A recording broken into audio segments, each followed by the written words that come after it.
tidak makan ikan, saya tenggelamkan. Itulah sebabnya Menteri Kelautan dan Perikanan Susi Pujiastuti sering mengampanyekan hidup sehat dengan mengonsumsi ikan. Tidak hanya itu alasannya, ikan memang kaya akan gizi yang penting untuk tubuh kita, terutama omega 3. Dibandingkan dengan daging ayam atau sapi, kandungan omega 3 ikan laut memang lebih tinggi. Omega 3 bermanfaat dalam menjaga kesehatan jantung dan pembuluh darah. Itu sebabnya orang dewasa disarankan rutin mengonsumsi ikan. Bahkan untuk orang tua, kandungan omega 3 pada ikan dapat mencegah penurunan kemampuan kognitif dan penyakit demensia. Omega 3 juga membantu tumbuh kembang bayi dan anak, sehingga ibu hamil dan menyusui perlu mengonsumsinya secara rutin.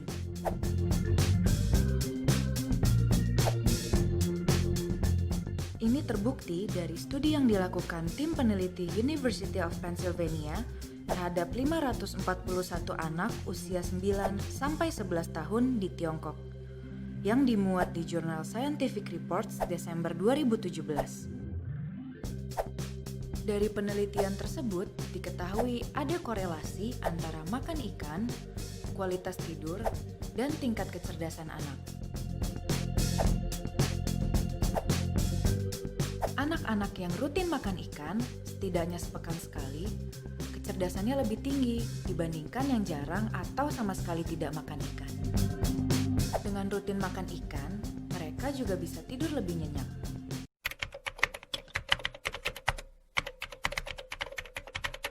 Itu dulu luar biasa dengan adanya itu Pelampung Rumah.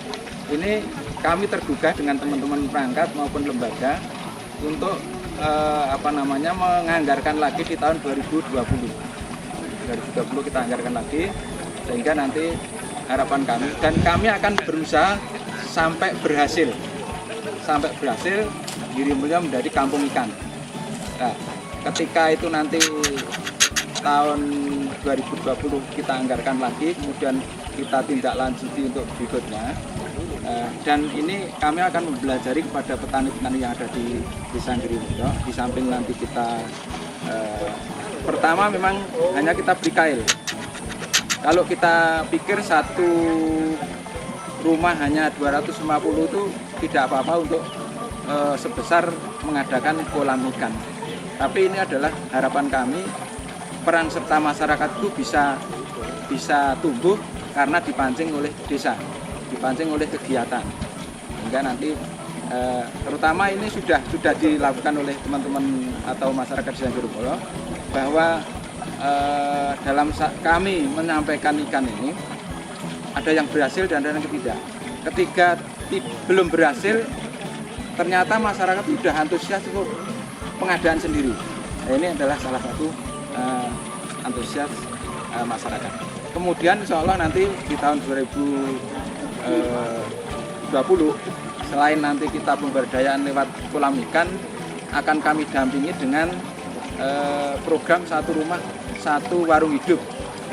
Dan nanti berdampingan dan yang mendasari kenapa kami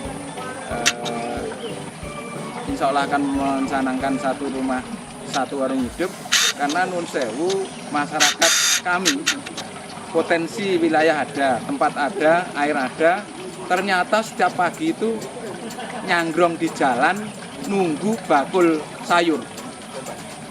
Kalau kita lihat ironis, kita itu potensi tapi ternyata kita cari yang instan. Nah, harapan kami nanti pendampingan kolam ikan, ada satu rumah satu warung hidup, ini nanti kebutuhan sehari-hari, minimal kebutuhan sehari-hari untuk masyarakat Desa Girimulia itu tercukupi dengan program. Itu sekian yang kami sampaikan, mudah-mudahan ada manfaatnya, dan kepada Bapak Ibu tim dari PID kecamatan maupun kabupaten, mudah-mudahan ini tentunya Pak masih banyak kekurangan, masih banyak yang perlu kita benahi. Maka dari itu bimbingan, saran nanti untuk mohon pendampingan selanjutnya agar kami ada kekuatan untuk melanjutkan program ini. Terima kasih. berapa untuk pada masyarakat untuk satu rumah satu kolam ini? Modalnya ini adalah jumlah total ada 219.000, terdiri dari untuk bibit ini 400 ekor per kakak, kemudian media plastik kemudian pakan 2 gitu. Apakah ada pelatihan sebelum adanya program satu rumah satu kolam? Untuk pelatihan ini jadi hampir bersamaan, tidak mendahului, tapi karena ini adalah untuk menyesuaikan dengan tahun anggaran, maka setelah terbentuknya kolam kemudian diikuti pelatihan. Proses pembudidayaannya? Ya, untuk pembudidayaan ini adalah yang pertama kita awali dari membuat media.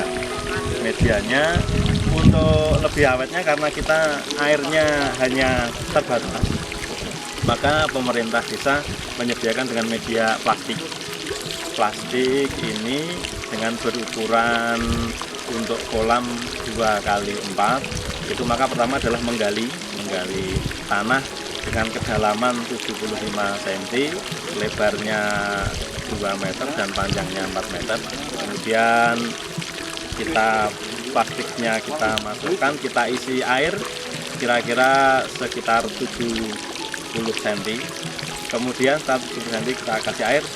Di atasnya plastik itu kita kasih tanggul tanah dengan tujuan harapan tanah itu nanti, karena medianya yang bawah plastik, tanah itu nanti masih ada pori-pori oksigennya sehingga tidak oksigennya tidak kekurangan. Kemudian setelah kita isi air, kita kasih pupuk, bisa pupuk kandang, bisa pupuk cair. Nanti kira-kira 1 minggu atau sampai 2 minggu. Tujuan memberikan pupuk adalah untuk menumbuhkan planktonnya. Setelah tumbuh, tanda-tanda ada lumut, maka bisa kita isi dengan ini. Untuk program ini bisa dipasarkan di wilayah atau masih dalam konsumsi sendiri? Karena ini program baru, maka sementara ini adalah untuk mencukupi kebutuhan sendiri, kebutuhan untuk isi sendiri. Apa prospek ke depan setelah adanya program satu rumah satu kolam? Program ke depan ini adalah nanti selain untuk memenuhi gizi keluarga, maka ini nanti juga akan bisa dipasarkan keluar, dan tentunya nanti ada pasca pengolahan setelah panen itu apakah cukup dipasarkan dengan kondisikan betul atau diolah dulu.